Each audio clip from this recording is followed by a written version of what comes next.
제가 지금 괜히 뱀장어 얘기를 하려고 하는 게 아니라 맞아, 민물장어의 꿈? 네, 그 문재인 대통령이 지난 6월에 이제 그 이명박 정부 때 만들어진 4대강의 보의 일부를 상시 개방하라고 지시를 내렸잖아요. 그랬죠. 그리고 또 4대강 사업 과정에서 문제가 있지는 않았는지를 예. 종합적으로 한번 점검을 해봐라라는 지시도 내렸어요. 예, 감사원 두 차례 감사원에 네, 조사가 있었고 이번이 세 번째. 세 번째인가 그렇죠. 그래서 네, 그런 뉴스들을 보면서 순간 뱀장어 생각이 나더라고요. 왜냐하면은 그 이명박 정부 때 4대강 사업의 가장 큰 피해자 중에 하나, 피해 동물 중에 하나가 바로 뱀장어거든요. 그래요? 네. 제가 이제 그 이유를 제가 오호. 오늘 설명을 드리려고. 오호. 사실은 뱀장어를 흔히 저희가 이제 민물장어라고 많이 하잖아요. 예. 근데 그 정확하게 말하면은 민물장어라는 용어는 틀린 용어입니다. 아, 그래요? 네. 그러니까 뱀장어는 민물에서 살긴 살죠. 예. 그 강의 중상류에서 4년에서 7년 정도를 살다가 예. 새끼를 낳을 때가 되면은 예. 바다로 가요? 바다로 갑니다. 그러니까 양쪽에서 다 사는 거네? 네? 양쪽에서 다 사는 거, 바다에서도 살고 바다에 물에서. 살고 그러니까 연어랑 반대예요. 연어는 바다에서 살다가 알을 낳을 때 알을 낳을 때 올라오잖아요. 강으로 올라오잖아요. 예. 근데 뱀장어는 우리가 흔히 민물장어라고 하는 뱀장어는 반대로 강에서 4년에서 7년 정도로 살다가 예. 알을 낳으려고 하면은 이제 바다로 나가는 거예요. 예. 근데 그 바다로 새끼를 깔려고 바다로 나갈 때 당연히 영양분을 많이 비축을 해놓겠죠 몸에. 예. 그러니까 강과 바다의 경계인 경이 풍천에서 풍천에서 잡히는 뱀장어가 아. 제일 맛있는 뱀장어가 되는 거죠. 근데 그럼 알을 낳으러 가잖아요. 알을 낳으러 갑니다. 그럼 알도 품고 있을 거 아니야. 풍천에 있을 때는. 그게 아닙니다. 여기서 이제 진짜 정말 신비한 건데요. 오. 신비한 건데요. 그냥 가까운 바다로 나가는 게 아니에요. 그러니까 뱀장어가 바다로 나가는 건 알았는데 도대체 뱀장어 암컷과 수컷이 만나가지고 알을 까는 곳이 어딘지에 대해서는 미스터리였어요. 지금까지? 지금까지. 최근까지도 미스터리였어요. 아.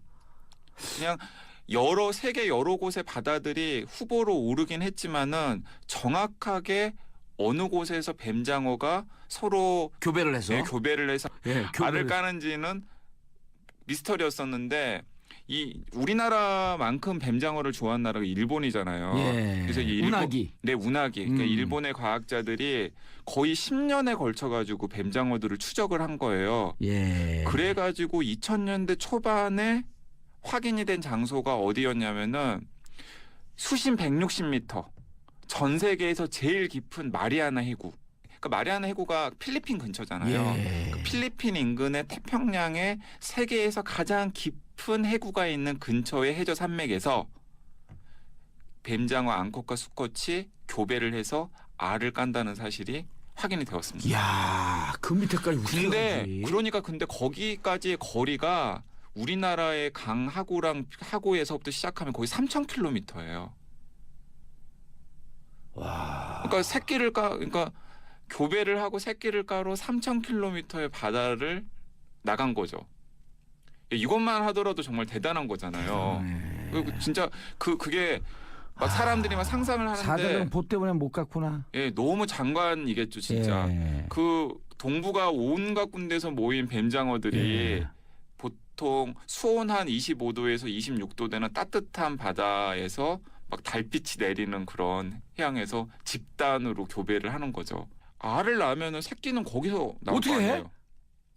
그 새끼들이 어미의 고향을 찾아온다는 겁니다. 어머머머머머머. 어미의 이야. 고향을 찾아온다는 겁니다.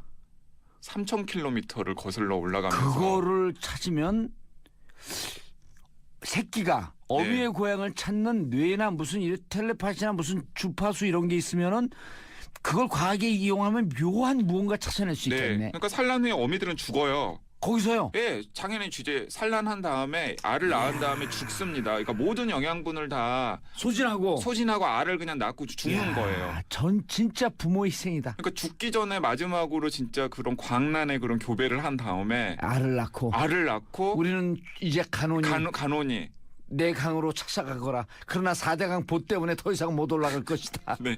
그래서 거기에 있는 뱀장어 새끼들이 몸 길이가 한 8cm 정도 된대요. 예. 근데 6개월에서 1년 동안 3,000km를 거슬러 올라가면서 여행을 한다라는 겁니다. 예. 그러니까 한 번도 가본 적이 없는 어미의 고향을 찾아가지고 이제 여행을 해오는 거죠. 그러다가 3,000km를 여행을 딱 해온 다음에 대륙분과 만나는 지점. 예. 그러니까 일본이나 중국이나 우리나라의 강 어기 정도에 딱 갔을 때 실뱀장어로 변태를 한대요.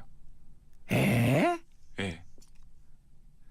실뱀장어로 변태를 한다는 6, 거죠. 7cm짜리가요? 네, 7, 8cm 정도의 뱀장어 새끼들이 예. 해류를 따라서 3,000km를 이동해 온 다음에 우리나라 강으로 와 다시. 우리나라 강 근처에서 예. 드디어 실뱀장어로 한 5cm, 6cm 정도 되는 실뱀장어로 축소 변태를 하는 거죠. 거기서 실뱀장어들이 나오는 거예요.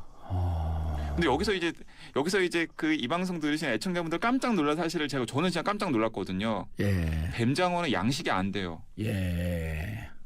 뱀장어 양식. 뱀장어는 양식이 안 돼요.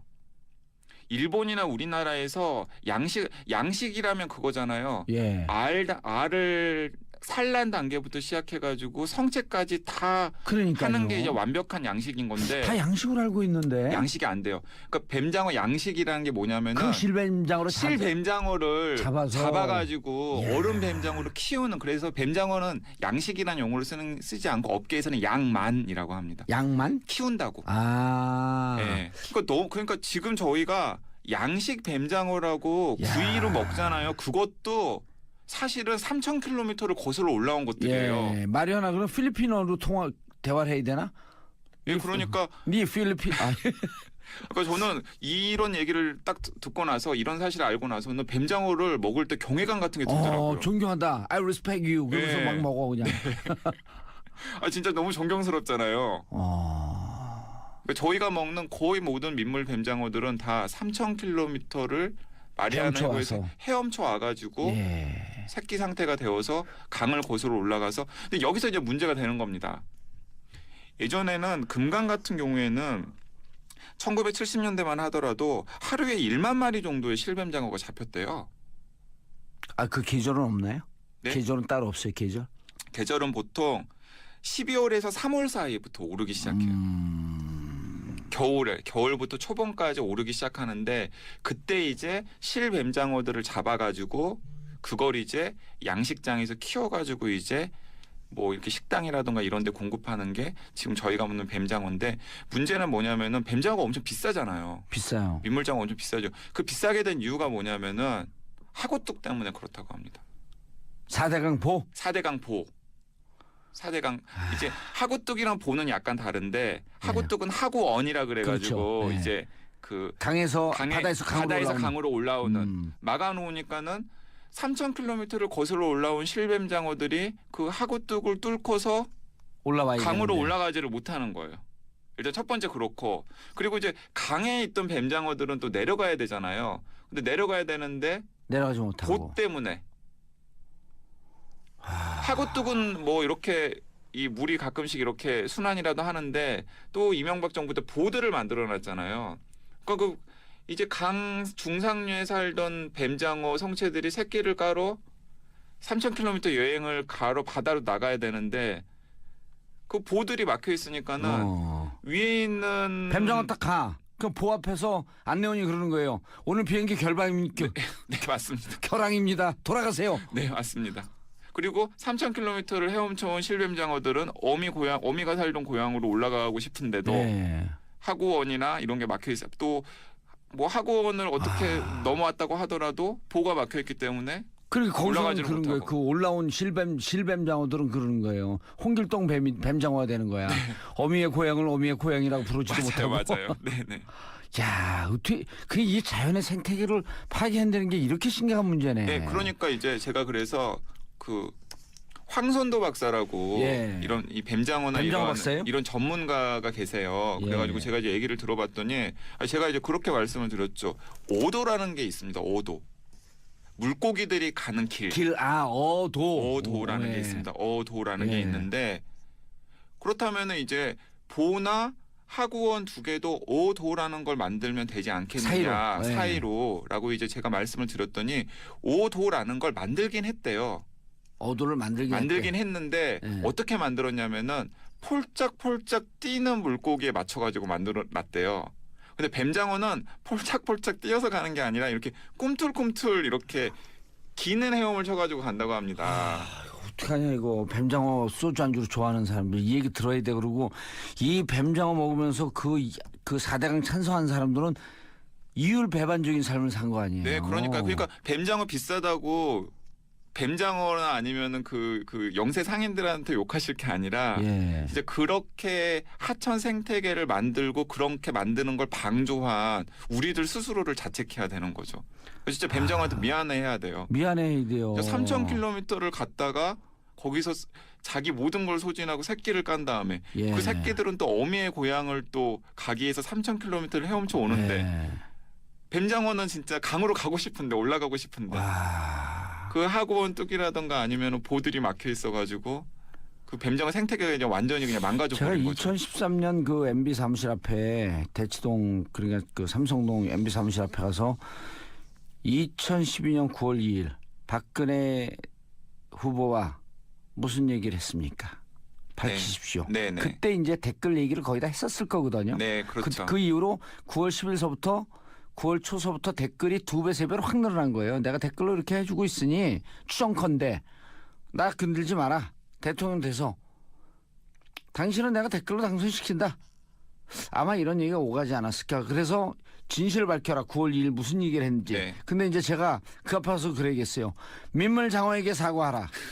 맞습니다. 저는 여기서 이제 민물장어의 가정 파탄을 시킨 거 아니에요? 맞아요.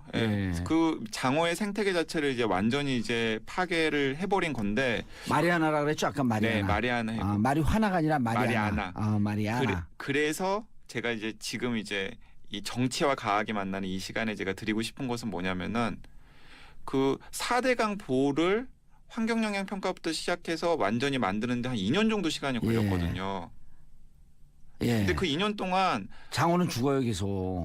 장어가 장어뿐만 아니라 얼마나 많은 하천 생태계가 망가지고 파괴가 됐겠어요. 녹조. 네, 녹조. 그 녹조는 또 당장 녹조에서 독소가 나오기 때문에 그걸 상수원으로 사용을 하고 있는 물고기도 죽고. 네, 사람들에게도 당연히 큰 피해를 줄 수밖에 없고. 그래서 이명박 정부 때 이 4대강 사업의 문제점도 밝혀야 될 뿐만 아니라 그 보도 어떻게 하긴 해야 되는데 지금 당장 그냥 그 부셔버렸으면 다 폭파시켜버렸으면 좋겠어요. 근데 그래서는 안 된다라는 거죠.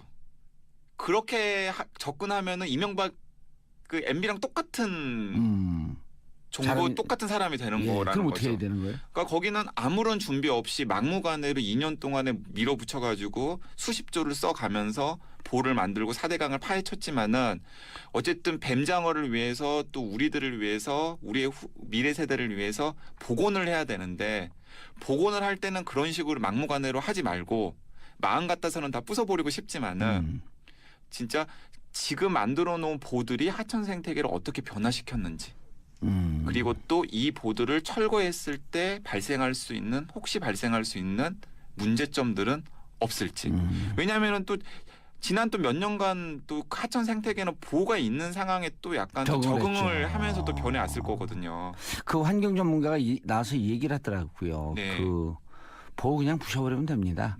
그래서 그래갖고 그럼 그 환경 그 강이 오염되지 않겠어요? 그랬더니 환경은 그거에 따라 적응합니다. 근데 이제 그 과정에서 다만 물기를 소통시켜야 됩니다. 그러니까 제가 생각하기에는 여러 환경 전문가들이 머리를 맞대고 이 보가 지어졌을 때 하천에 미치는 영향 그리고 보를 걷어냈을 때 하천에 미치는 영향 그런 것들을 좀 면밀하게 조사를 한 다음에 일부 강의 일부 구간을 시범적으로 대통령이 그렇게 하자 그랬잖아요.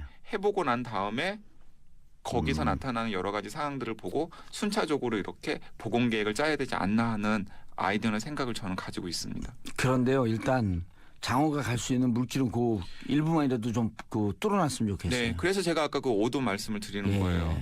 그러니까 그것도 너무 이제 탁상공론인데. 오도만 먼저 뚫으자고 그냥.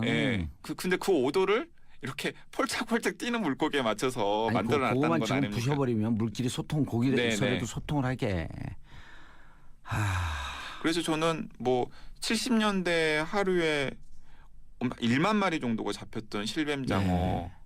그 시절을 우리가 다시 복원시키고 만들어야 된다라고 생각을 합니다. 저는 지금 한강이 이렇게 그 깊고 그러지 않았었거든요. 네, 근데 저 김포 하구의 뚝 때문에 그래요. 맞습니다.